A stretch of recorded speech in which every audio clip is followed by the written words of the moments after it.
Thank you, Edward. Thank you all for being here. Drizzle never kept people in Seattle away. And there are a lot of friends here, a lot of supporters, people we've worked with over the years. But this is a different kind of presentation. I'm not going to go into a huge rendition of all the things that are wrong with this world of ours, because I'm going to be animated by two little statements of ancient vintage. One was from Marcus Cicero over 2,000 years ago in ancient Rome, when he defined freedom as participation in power. Notice he didn't just define freedom as from repression and harassment and all kinds of bad things of arbitrary power. He defined it positively as well. Freedom is participation in power. And the second insight came from 14th century China under the Ming Dynasty, when one of their famous philosophers said, "To know and not to do is not to know. To know and not to do is not to know." That is particularly appropriate for millions of Americans who see things that are not right, who see the drift of our country here and abroad heading toward serious complications and tragedies for our descendants, if not for ourselves, and who display great concern.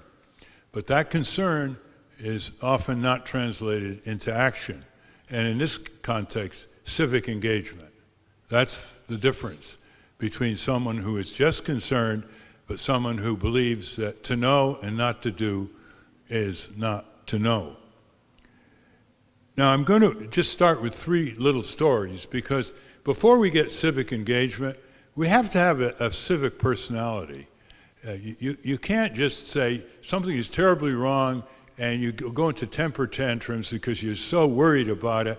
You lose your studiousness, you lose your temperamental equanimity, and you lose a lot of the assets that you would have otherwise. So, three quick stories. Isaac Newton, way back when in England, the famous physicist, was at a gathering. And someone came up to him and said, "Mr. Newton, why are you so much more brilliant than the other scientists?" And he looked at the person, he said, "I'm not so much more brilliant than the other scientists, but perhaps I can hold on to a problem in my mind and concentrate on it longer than most of them." Pull out the word concentration. Concentration. Now we move to William Blake, who is a famous artist and poet in England over a couple centuries ago. And he was at some get-together, and someone came up to him and said, "Mr. Blake, with whom are you living now?" And Blake looked at the person and said, "With whom am I living? I'm living with my imagination." So pull out the word imagination. The third was a statement, very modest, by Albert Einstein, but he was making a point. He said, quote, "I have no special attributes. I have no special assets. I just have a passionate curiosity." And pull out the word curiosity. So we have concentration, imagination, curiosity. We're all able to reflect those traits and put content into them. And that really is sort of the infrastructure that we fill with the facts, the data, the statistics, the trends, the tragic results, or the beneficial results. And before I lose a reference to history, let me just share with you a story about Eugene Debs, the great leader of working people from about 1890 to 1925 in America. And he was the kind of person, he took a train from Philadelphia to speak to an audience in the open fields in Chicago, and 150,000 people showed up. So he's pretty well known. He was opposed to World War I, and Woodrow Wilson had his Attorney General prosecute him and throw him in jail. And in jail in 1920, he got 1 million votes for president. He ran for president several times. I can share his experience. The interesting tidbit here is that near the end of his career, which was about 1925, he was really pretty exhausted. He was asked by a reporter, Mr. Debs, what's your greatest regret? You've been fighting for the working person all these decades. What's your greatest regret? And he said, my greatest regret? He said, my greatest regret is that the American people, under their Constitution, can have almost anything they want, but it just seems that like they don't want much of anything at all. That goes to the expectation level. The grimmest and most effective controlling process by the few over the many is not outright brutality. It's lowering or keeping expectation levels so minimal that the very imagination or the very view that things could be different doesn't cross their mind. That was the status, say, of slavery, or the status of the serf in the medieval periods. So with that background, let's start with what there is a major public opinion behind in this country. And a lot of these are left-right support. One of the biggest divide and rule tactics that's going on in this country is that constant drumbeat every day. We are a highly polarized society. We are blue state, we are red state, we are conservative, we are liberal, and we just can't get together. That may be true in reproductive rights, school prayer, gun control, and some other issues. But there are a huge number of transformational issues that there is heavy left-right support behind. Right here in Washington State, you're going to have an initiative to take the minimum wage to $13.50 outside of Seattle, where it's going to 15. There is heavy left-right support.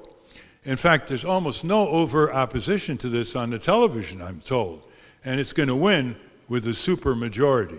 Throughout the country, it comes in the polls 75 to 80% in terms of a significant restoration of the minimum wage adjusted for inflation, which would be $11, plus additional increase to reflect a tiny bit of the worker productivity increase since 1968.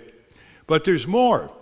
There's left-right support to preserve and defend our civil liberties even when we're attacked, like 9/11. Not to give up our liberty for security. As Benjamin Franklin once said, those who prefer security over liberty deserve neither. And there's strong left-right support against those provisions in the Patriot Act that allow the government to search your home and not tell you for 72 hours, to get into your medical, financial, library records without probable cause, which is the key in the Fourth Amendment. And there's very strong support for that. The bloated military budget, you wouldn't think so, but you go to the various concentrations of opinion on this.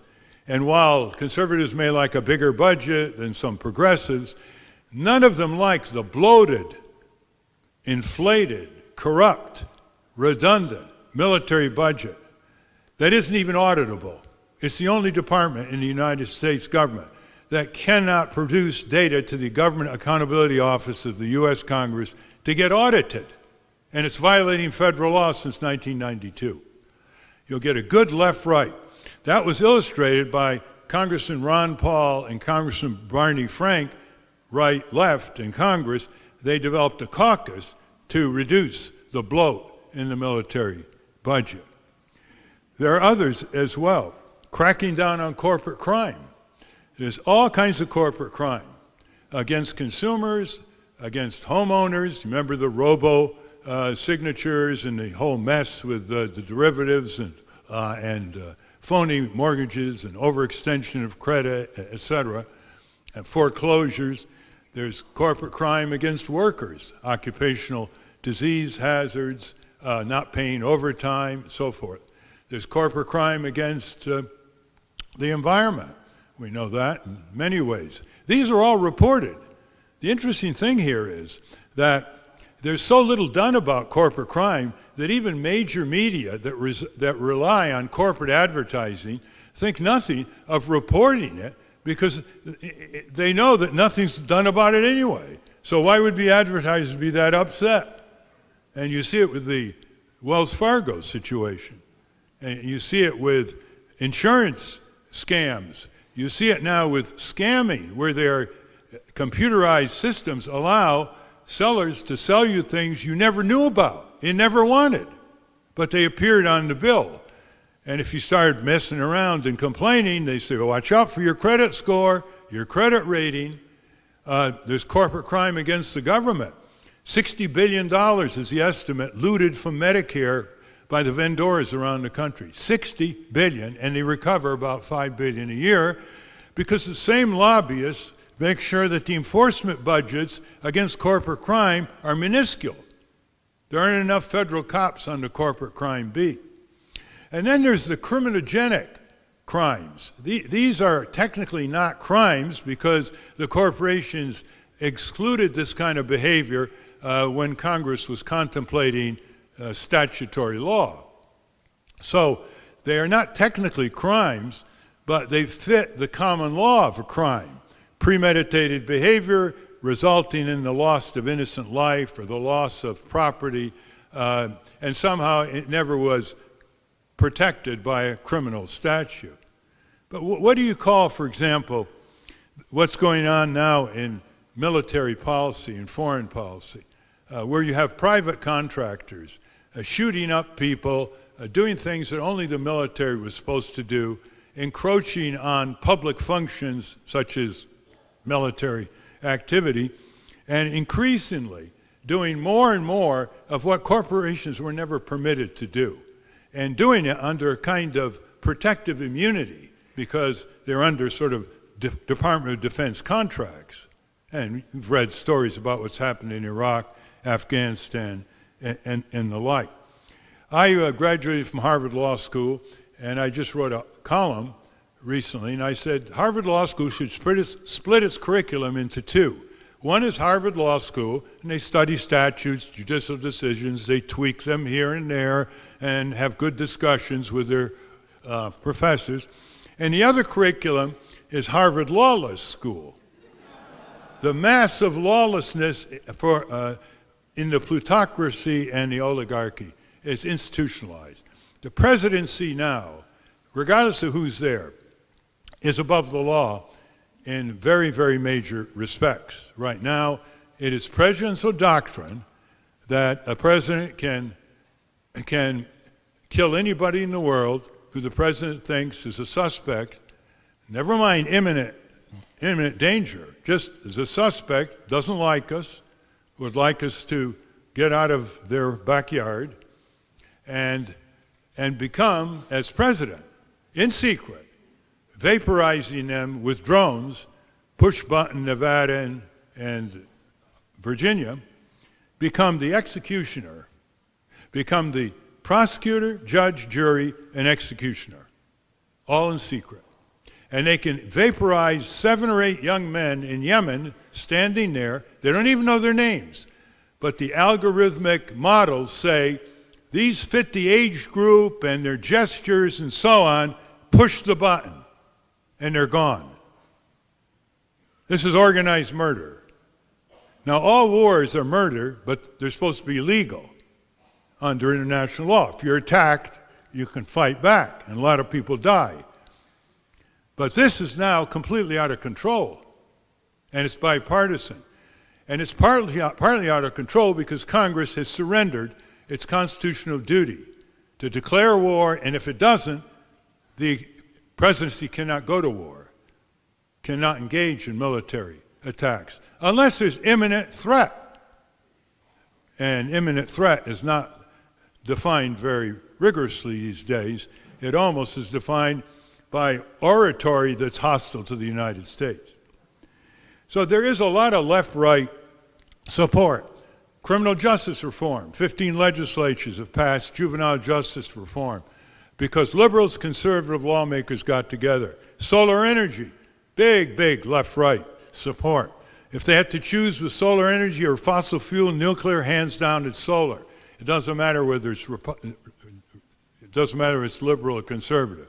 The Koch brothers are putting money in state legislatures in the South to get a sales tax on solar panels. Guess what? They're losing, because there's no such thing as a Republican solar panel or a Democrat solar panel. And this includes wind power, of course, and the various forms of renewable energy, the forthcoming geothermal and the like. Another one is standing to sue. There's a doctrine that says you as a citizen cannot sue the government for raw corruption, for misuse of resources, for any kind of egregious effort, because you're considered not having enough of a stake to persist the lawsuit. That's coming out of medieval England, completely antiquated, but it's become a doctrine of judicial abdication and convenience, so that you can't even get through the door and plead in court with the evidence. You can't even get through the door. No standing to sue. That comes in over 90% when you explain it. Binding none of the above, so people can go and vote no confidence for those on the ballot. That comes in off the charts, left, right. That way, binding none of the above gets more votes than the other candidates on the ballot. It cancels that line, and you have new elections in, say, 30 days with new candidates. It's a way of registering no confidence in gerrymandered or other kinds of corrupt electoral practices. Breaking up the big New York banks that are too big to fail. George Will, conservative columnist, writes several times, if these banks are too big to fail, they are too big to exist. Again, left-right support. In my book, Unstoppable, it's over there, The Emerging Left-Right Alliance to Dismantle the Corporate State. There are 24 areas of convergence. And the importance here is not only it fights the divide and rule strategies that are often unscrupulously manipulative, but it produces a political movement that is unstoppable. I have seen members of the Senate and House receive delegations of left-right, like to stop the breeder reactor program in 1983 in Tennessee. And when they see that delegation in the office is composed of liberals and conservatives, they turn pale. They don't know how to game it. They don't know how to manipulate it. So if we really want to get things done in this country, let's pick some of those major issues, and these are major issues, getting rid of crony capitalism or corporate welfare, left-right support. These are not minor issues. Then we can get things really done and overcome this, que sera, whatever will be, nothing can change, oh me, oh my. Let's go look at the third rerun of Friends on TV or something. So the list goes on, but I hope I have made my point to get to my next point. Now, when you look at all these changes that need to be made, and this country is full of problems it doesn't deserve and full of solutions it doesn't apply that are on this shelf. Housing, public transit, energy, new kinds of tax codes, new kinds of financing for small business, etc. That when you ask, well, how do we get these? What's the one institution that we have to have a laser beam focus on to get it done? Because, you know, you've been parts of these rallies here in Seattle, anti-war rallies or climate change rallies or whatever. And we've all participated in these rallies. They're usually on weekends. They usually are very effervescent, and they charge people up. And Monday morning, there's cleanup, and all that energy goes into the ether because it is not laser beam focused on what? The most powerful institution of Congress is Congress. 535 people. We know their names. It's not a faceless bureaucracy in the executive branch. We know their names. They want our vote. They don't want a primary challenge. They don't want strong citizen organization back in the district that nullifies no matter how much money they raise. Because money is not votes. Money is to get votes by TV advertisements and slogans and all the things that cater to a small number of voters whose minds are not made up. And 80% of the voters in this country are hereditary voters. They vote Republican or Democrat because their grandparents voted Republican, Democrat. And so that 20% is targeted on these ads relentlessly, again and again. And if people do not do their homework, they're very vulnerable to the various emotional and often grotesquely distorted appeals regarding who's running against whom. The interesting thing, by the way, just as a sidelight, if you want to make sure that you shift the balance of power with your senator and representative so they cannot manipulate you so easily, do not confront them with one issue. If you say to a senator, I'm pro-choice, or you say, I'm pro-life, and you don't say anything else, they know how to deal with you because they've taken the position. What if you come up with 15, 20 issues and you start saying things like, I want the Patriot Act revised. I want Taft-Hartley law repealed. Strict control against forming unions. I want consumer protection in the financial area in a way where I can join with other consumers and tip the balance against some of these banks and even negotiate directly with them. Anyway, you go into it. The more issues you put on the table, the more you control the dynamic and the less they control the dynamic. Just this is a side bit here. So if Congress is the Khyber Pass, you remember the Khyber Pass in history class, when the invaders wanted to go into India centuries and centuries ago, like from the Mongols or other invaders wanted to go to India. They didn't go over the Himalaya mountains, did they? I mean, you think they were dumb enough to do that? They went to the Khyber Pass. That was the entry. Congress is the Khyber Pass, where millions of people, as Warren Buffett said, how come we can't control 535 people? Because we haven't organized minimally to do so. And what's important about that is here's how minimal it is.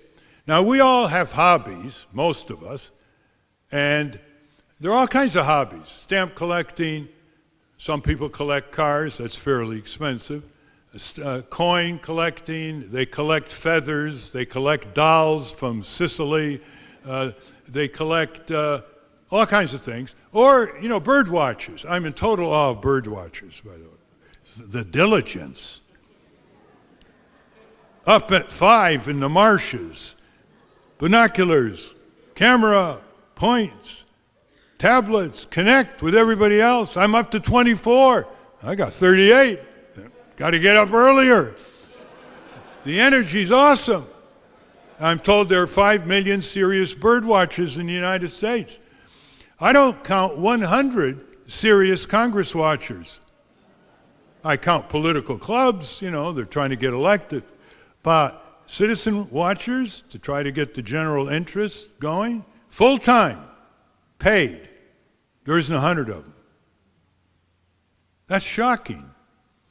Because if you come to think of it, what's at stake in terms of transforming this country and helping to transform the world by getting off their back or helping them by becoming a humanitarian power, perhaps, not just military superpower, is a huge challenge for our generation and our loyalty to posterity.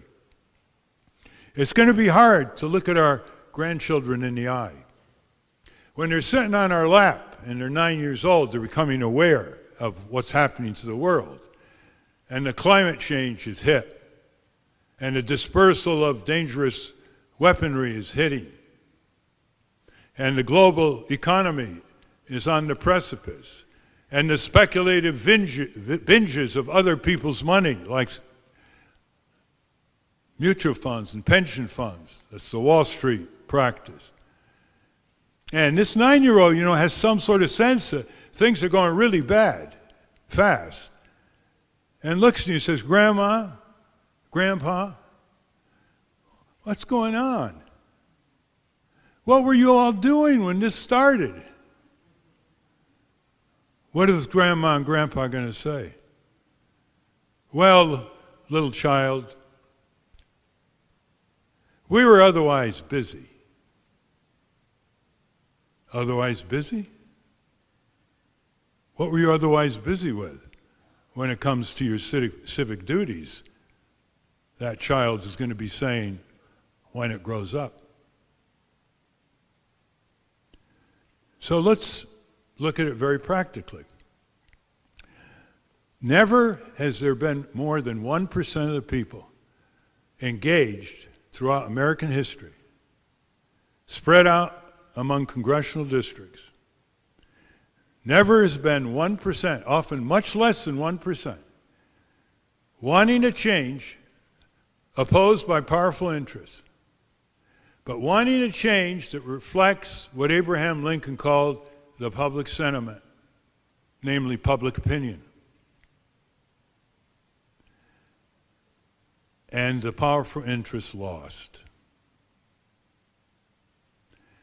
Corporate and commercial interests were against the abolition of slavery. Think cotton plantations. They said no. They were against women's right to vote. Women wanted to get rid of child labor in dungeon factories, among other things. They said no. They were against the farmers organizing in East Texas in 1886 for the great spread of the progressive movement, to regulate bank interest rates and regulate railroad freight rates that were squeezing their livelihoods. The banks and the railroads said no. They were against the right of workers in the industrial areas to organize unions. And the corporations said no. They were against proposals for Social Security, Medicare, auto safety, environmental health. They said no. They were against regulating the deadly coal mines, which have taken over 450,000 lives since 1890, disease and accidents, so-called. They said no. They said no to the abolition of child labor. Imagine that. They said no to progressive taxation, to the 40-hour week, to unemployment compensation. They said no. But they lost eventually because a handful of people, here, there, and everywhere, zeroed in on Congress or their state legislatures, representing majority opinion, and broke their opposition. Now, I submit we don't have to wait that long anymore. We have faster communications, we have cheap communications, and other advantages that our forebears didn't have. When those farmers organized in the populist movement in 1886 in East Texas, they signed up 200,000 farmers in 6 months, $1 dues each. That's $50 today. Dirt poor farmers, that was a lot of money. And they did it without motor vehicles, telephone, no email, no text message, nothing but their head, heart, and feet. They shame us. We should be ashamed, collectively, even though we may exempt ourselves because we're more active. Collectively, we should be ashamed. We're always preoccupied, aren't we? When you call someone to come out for a march or a town meeting or a courtroom where an issue's being adjudicated, and you call them to come out, you're not changing their mind. They agree with you on the issue. And they say, I'm sorry, I don't have time. Or they tell you, well, I may have time, but I don't want to get into this thing. I don't know Robert's rules, and they tell me to shut up, and sometimes they throw you out of the town meeting.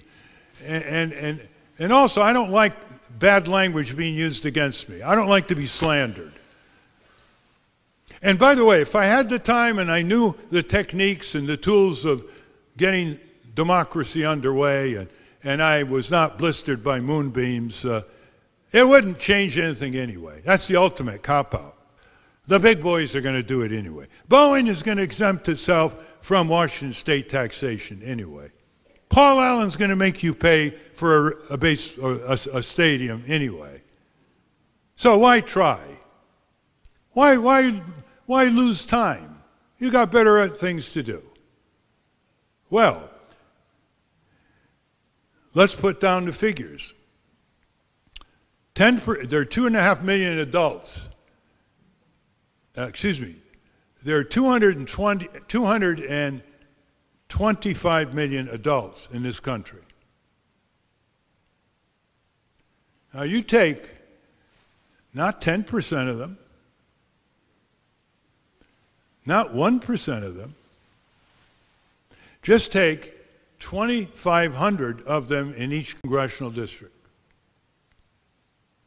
No big deal. They could represent teachers, mechanics, neighborhood organizers, lawyers, business people, you know, nice spread. 2,500 decide they are going to have a Congress Watchdog Club. And it's going to revolve around an agenda of 12 transformational changes that reflect majority opinion, as I gave some examples. Long overdue. Some of them have been established in Western Europe for over 50 years. Over 50 years ago in Western Europe, tuition-free higher education for all. A higher minimum wage for all. Easier rules to form stronger labor unions than we have for all. Better public transit. Better public works.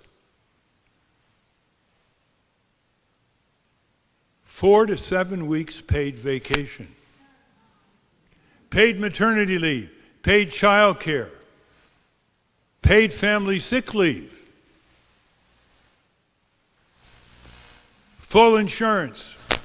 Nobody dies in Western Europe because they can't afford health insurance to get diagnosed and treated in time.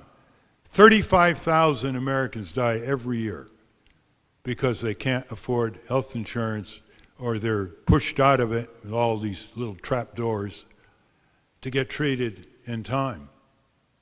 That's coming off a Harvard Medical School peer-reviewed study that had it at 45,000 before Obamacare. What did they know we didn't know? They were destroyed after World War II. We were king. Number one power. What they knew was that they had multiple party systems, not a two-party duopoly. They had powerful cooperatives. They had powerful trade unions.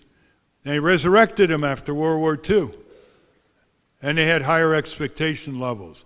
They believed they should get something for their taxes, other than military hardware, other than corporate welfare. We don't believe that. We want lower taxes instead of saying, what are we getting for our taxes? Half of the federal government's operating budget, just think of this, there's no more Soviet Union. Half of the federal government operating budget is military. That doesn't even count the VA. So here we are. You get 2,500 people. You can start with 100. Letterhead, you give, 5th District, Washington State, Congress Watchdog Group, and you send a letter announcing your existence to your 2 senators and representatives. And you say, stay tuned. We're going to get bigger. And just as you can do your homework ahead of time, here's the 12 transformational agenda. We want you to pass. Enough is enough. You've been delaying. You're gridlocked. You work 125 days a year. We pay you full time. You spend an average of 20 hours a week going from your office on Capitol Hill to an office building to raise funds because it's illegal to dial in your office. You should be on the job. They get this letter, and what's going on here? It's a bit of sophistication. And you tell them we got law professors and lawyers, we got community colleges and colleges, we got a lot of brain trust here. We'll be sending you the draft legislation in due time. And then you go to 500. You get a little press. You got an email. You got a blog. You go to 1,000. You go to 2,500, and this is what triggers. What triggers is that you all agree to volunteer about 200 to 300 hours a year each behind this effort, and to raise $200 to $300 each to open 2 offices in every congressional district, 2 full-time people. And then you connect with it all over the country, 435 districts. Now, I'm leaving out a lot of mechanics here because we don't have the time, but is that undoable, for heaven's sake? There are people who spend more money and more time on their hobbies, and we can't spend that kind of effort on the great work of humanity on earth, which is the pursuit of justice, without which there's no freedom and no liberty. For our posterity, if not for us, for the future of this tortured planet, and the people who are so much less able to live the good life than we are, all over the world, and the children that are in their midst, horrifically mistreated and deprived. Another way to do it is say, isn't there some mega billionaire here in Washington State who's bored? Huh? They're in their 70s, 80s. I mean, how many five-star restaurant meals can you have with a little bib, you know, and the lobsters? Huh? And you got grandchildren, maybe great-grandchildren. You want to have some fun? The joy of justice, nothing can match it. All right, so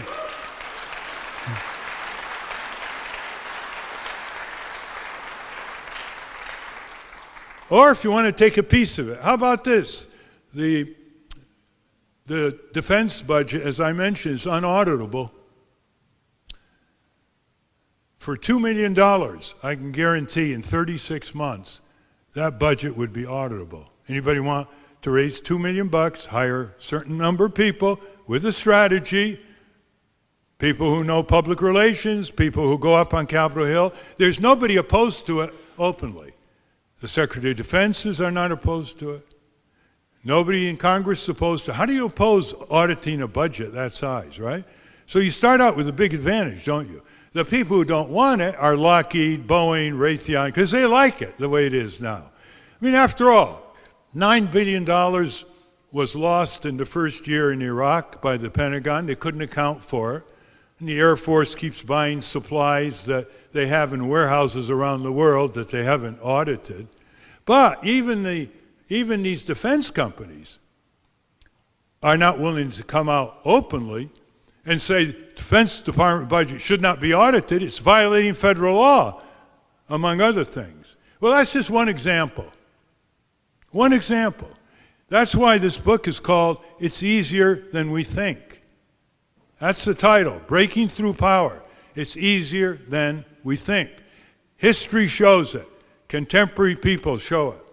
I have people in Washington, many of them worked with me. We started them with their own groups. I don't believe in a big bureaucracy. Look what they've done. Dr. Sidney Wolf comes, starts with me, the health research group, gets on the Donahue show. He just came out of the National Institutes of Health at that time, and he and his 8 staff have removed from your marketplace hundreds of over-the-counter and prescription drugs that were killing people or cheating people because they weren't effective for the purposes for which they're advertised. One person, few people in his office. Lois Gibbs comes out of Love Canal decades ago. She was a housewife. She was mother of 3. It was a housing project. They didn't tell them it was over a deadly toxic waste reservoir. Compliments of the departing Hooker Chemical Company, among others. And she raised hell. And she became the leading grassroots organizer with thousands of little groups all over the country operating out of a Washington suburb with $1 million budget to stop in their tracks toxic leaks and other things that were getting families sick. One woman. Ralph Hotchkiss came out of Oberlin, engineering student. I was in Oberlin speaking one spring, and I heard a wheelchair coming after me as I was walking out the door. And I turned, and he said, "Hello, I'm Ralph Hotchkiss." He's a paraplegic and a bicycle accident when he was in high school in Rockford, Illinois. And he said, "Can I go work with you this summer?" I said, "Sure. What do you want to do?" He says, "Well, I'm a kind of inventor, and wheelchairs are terribly poorly constructed. They break down. They're not only expensive, but they're controlled by a monopoly company in England, the Jennings Corporation. And I want to break it up. And I want to not patent my inventions. I want to give it free to the VA or anyone else." Goes to Sacramento, San Francisco State. They have a workshop for him. Make a long story short, he revolutionized wheelchair design. He went all over the third world as a paraplegic, teaching poor people how to build sturdy wheelchairs inexpensively from local materials, and they began teaching him different improvements, for which he was very open. And you know, in the third world especially, if you don't have a wheelchair, it's a death sentence for many people. And here he is. Anybody know him? You ever see it on TV? We own the public airways. Why don't we have our own audience network? Why do we give 24 hours a day to the radio and TV stations who pay us no rent, compliments of a supine Congress and FCC, when we should have our own studios all over, reporters, producers? You can't have a democracy without a democratic media. And you can. And how do we pay for it? Simple. We charge the radio and TV stations rent. We're the landlords. They're the tenants. Look at cable TV, 650 cable stations, one more idiotically trivial after another. We do not have a labor cable channel. We do not have a student cable channel. We don't have a patient cable channel. We don't have a small taxpayer cable channel. We don't have anything. And yet we give a monopoly license. Where's our expectation level? Well, to me, the worse things get, the more motivated I get. And that's the. And I stole that value from the sports world. When they're behind, do they give up? Does the basketball team go to the coach in the third quarter? Halfway through, "Coach, we're 38 points behind. Why waste the rest of the time? Let's call it a day." All right, so we're near the end here. And there's a lot more in this book. This is the shortest book I've ever written. I pay attention to short attention spans. But it's full of real-life examples, real-life necessities, real-life responses. In fact, when you organize this Congress Watchdog group and you summon your senators and representatives to your own town meetings, the formal summons, lawyer-like, whereas Congress is derelict, Congress is surrendered, Congress is this and that. Now, therefore, you are summoned to meet your citizens back home with their agenda, their rules, and their location of public convenience. The summons, you can do your own summons, but I wrote it out for you. You can fill in the blanks. Now, I'd really like you to buy this as a six-pack, because I want you to take it to your neighbors or your friends or give it to a grown-up child or whatever. Put it in the library. I'm not bragging about this. There are a lot of good books around, a lot of great documentaries around. We live in a golden age, but very little is happening. These great books that expose terrible situations, read the last 2 pages. They leave you hanging. Until the people rise up. Well, how? Where? Who is going to focus on the Congress or the state legislature? The Khyber passes. Let me end on this note. There is a grassroots way to start these groups. There is an easy way where some multi-billionaire says, okay, here's $100 million. It costs $100 million to set these up in 435 districts with the organizers, the reach out, and the full-time offices to get it underway, kick-start it, so to speak. Either way, you will see such a fast change in Congress that it will dispel all your myths of a gridlocked institution. And I'll end with this note. We proved it ourselves in the 60s and 70s. When I went to Washington, having lost a lot of friends in car crashes, and I was determined to get GM and the auto companies regulated. There were no mandatory safety standards, no seat belts, no airbags, no padded dash panels, no head restraints, no decent brakes, tires, so on. I connected with a few people around the country, including insider engineers in the auto companies, doctors dealing with trauma prevention. And I was there. I remember very clearly my first night was in a YMCA, and I ate my last hot dog at the White Tower. And I said to myself, I was 30 years old, I said, how am I going to go about doing it? First, I went up on Capitol Hill to the jurisdictional committees. In those days, if you got the chair of the Senate Commerce Committee, who happened to be Warren Magnuson from the state of Washington, and who was one of the favorite go-to senators for business interests. Within 5 years, he became the greatest champion of consumer legislation in the Senate in American history, because he was fearing the rumble from the people back here, the rumble from the 60s. And he had some good staff, like Jerry Grinstein and Mike Perchuk. Jerry lives here. I then went to the House and Congressman Harris from West Virginia. You convince those two in those days, because of seniority, they got it through the committee, you get it through the committee, you get it through the Senate, the Congress. Well, the president has to sign it. You call up, turns out Lyndon Johnson was expected to run for president again, 1968. He had a chief of staff, Joe Califano, who took an interest in auto safety. Had great resonance throughout the country.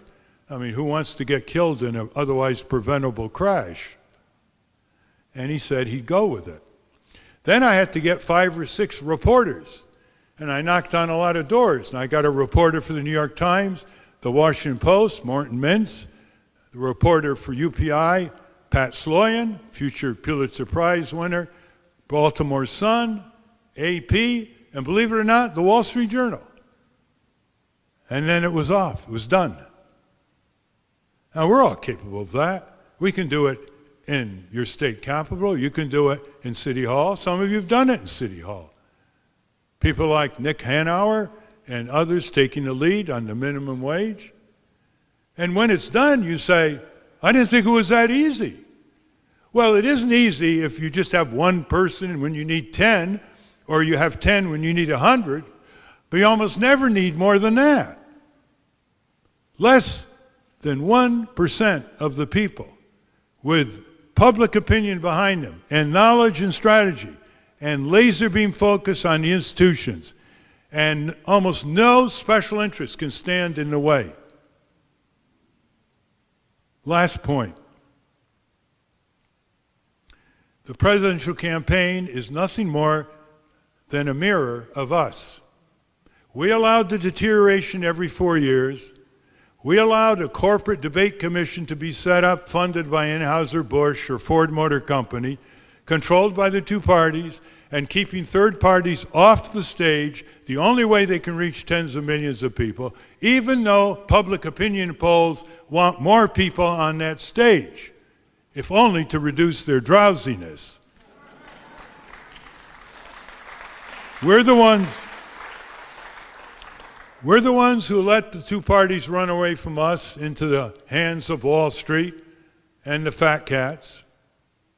We're the ones who were perfectly willing to be turned into spectators instead of, to use Jefferson's words, participators. We're the ones who were otherwise preoccupied and couldn't give a few hours a year to our citizen and electoral duties. So, you know, we can talk all we want about Donald Trump. These elections were turned into entertainment years ago. Slogans, silly talk, inadequate questioning by the press, all kinds of major issues off the table. I've kept my website open from 2008 just to show you 18 issues that the majority of the people are worried about in this country. Some of them they support, that were taken completely off the table for discussion by the Republican Democratic parties. Go to votenader.org, still on. So when I hear a lot of questions about the campaigns, and what do you think of Hillary Clinton? Hawkish Hillary, Hillary of the war, Hillary of the Wall Street, Democratic Party no less. Donald Trump, failed gambling czar, corporate welfare king, cheats almost all his business connections. He cheats his workers, his creditors, his suppliers, his taxpayers. Cheats. He's a cheating Donald. Very unstable. Everything is taken as a bruised ego. Gets up at 3 in the morning to attack the weight level of a former Miss Universe. This is out of Captain Queeg. It's out of Dr. Strangelove, except that he wants to make peace with Russia, and Hillary is waiting to pick a fight with Russia on their western border, which has been invaded twice and killed 45 million Russians. And we're pushing NATO, a military alliance we control, into their western border and wondering why Putin is upset, and he wants to use it to suppress dissidents in his country. This is a very dangerous situation. And she's the leader of the pivot to Asia, which is a way of confronting China. Imagine China having a pivot to the Caribbean, confronting China and ensuring another massive arms race, another bloated military budget, another no money to repair our schools and public transit and libraries and clinics and sewage and water systems while we blow up the infrastructure of other countries unconstitutionally, illegally, and in violation of international treaties.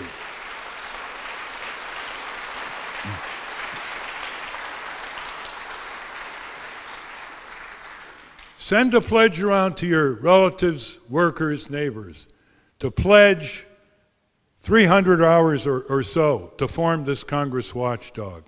Make it a model. You're the software capital of North America. You know how to send it all over the world, all over the country. Make it a model, just like $15 minimum wage in Seattle is being used as a model in other cities around the country. Lead the way, pioneer. Thank you very much.